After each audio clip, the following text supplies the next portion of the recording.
Welcome to This Explainer. Today we're unpacking something absolutely fascinating, the actual anatomy of leadership and organization. We're going to trace how a super simple, pragmatic rule for just a tiny group of travelers organically scaled up into the massive, complex military bureaucracies we see all over the world today. And to do this, we're looking at the structural history of Islamic civilization, but entirely through the lens of organizational nodes, charts, and abstract geometry. That's right, no historical portraits or drawings of people today. We are focusing purely on the structure itself. It's like a giant puzzle. We'll map the exact evolution from a micro level of just 3 people all the way up to huge state-level administrations. Okay, let's dive right into this starting blueprint.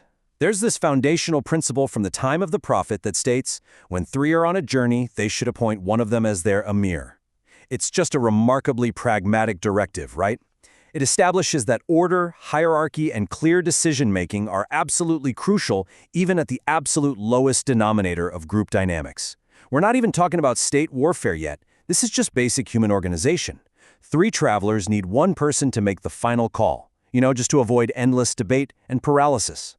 This micro-level rule, it's literally the DNA of the entire structural framework we're about to explore. But what exactly does that word mean? Well, the term Amir is wonderfully functional. It's a general Arabic term for leader of literally any function, regardless of where they sit in a chain of command. Actually, during the time of the Prophet and the rightly guided caliphates, they didn't even use the grand overarching title Amir of Jihad that we see pop up later in history. Instead, they relied on this highly flexible title, Amir, for the overall commander of a major battle, as well as for the leader of a tiny expedition of just, a couple of people. It simply meant the one in charge.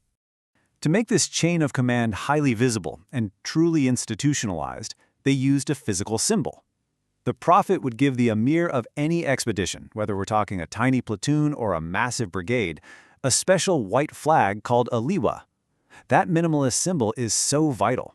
Handing out the liwa was basically the official commissioning of a commander, and by extension, this flag symbolized the commander-in-chief of all armed forces. The word liwa itself actually became synonymous with the military unit it represented.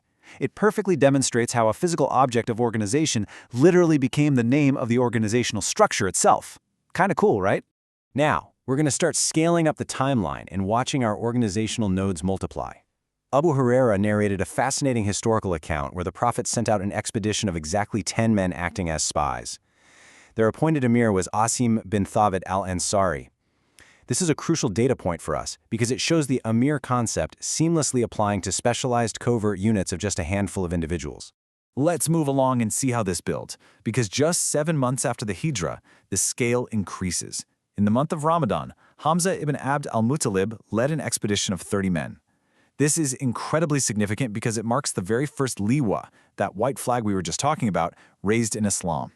The guy who actually carried this flag was Abu Marthad Kanaz.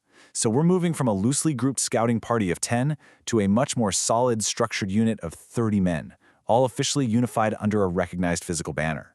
And this brilliantly illustrates the sheer adaptability of this system when we take a huge leap in scale. This represents the expedition to Mu'tah.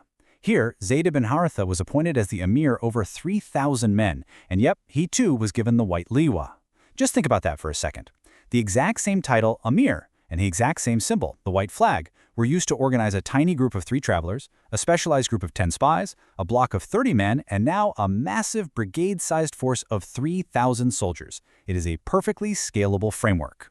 To really anchor this in our modern understanding, we can map these historical Arabic military groupings directly to their modern Western equivalents. Remember that 30-man group led by Hamza? Historically, that was called a fasila, which is exactly the size of a modern-day platoon, headed by a lieutenant, or mulazim. That 10-man spy group? A firqa, perfectly mirroring a modern section, headed by a corporal, or arif. And that massive 3,000-man expedition to Mu'tah represents a liwa, which translates directly to a brigade, headed by a 1-star brigadier general, or amid. The math of human organization really hasn't changed. A platoon-sized group is still essentially a platoon-sized group, whether it's the 7th century or today. Part 1. The Scholar's Blueprint. Al-Mawardi's Emirate of Jihad. We've seen how commands scaled organically on the ground. But as societies grow into vast empires, those organic structures need to be formalized into administrative law.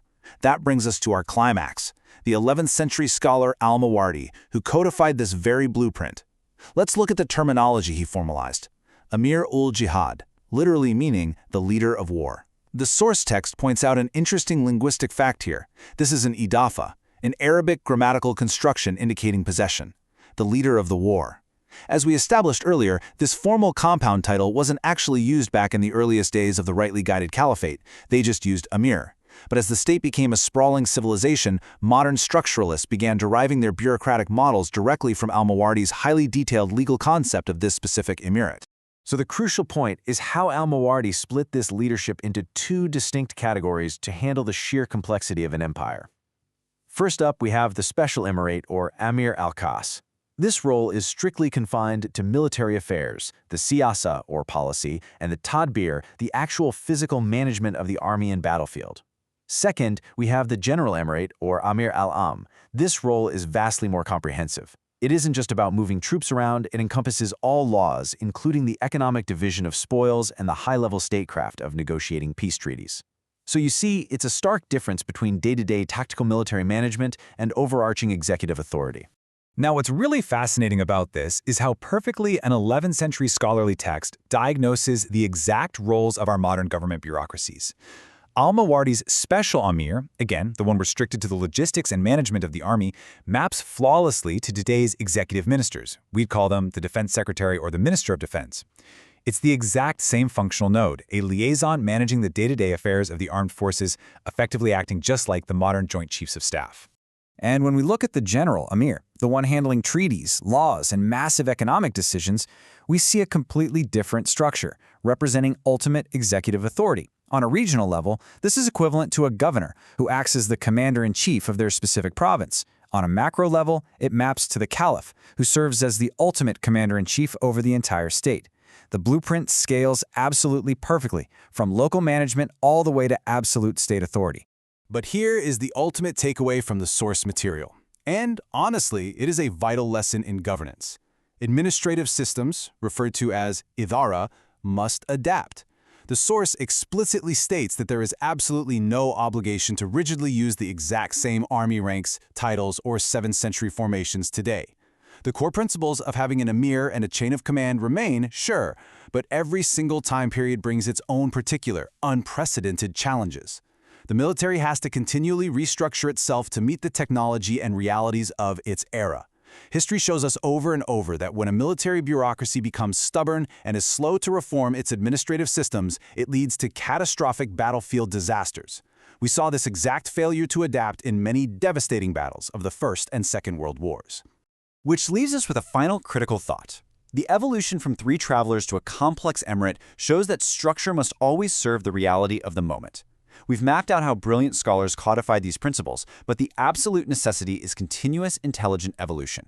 So if modern militaries fail to actively adapt their administrative structures to our rapidly changing world, are they simply doomed to repeat the catastrophic disasters of the past?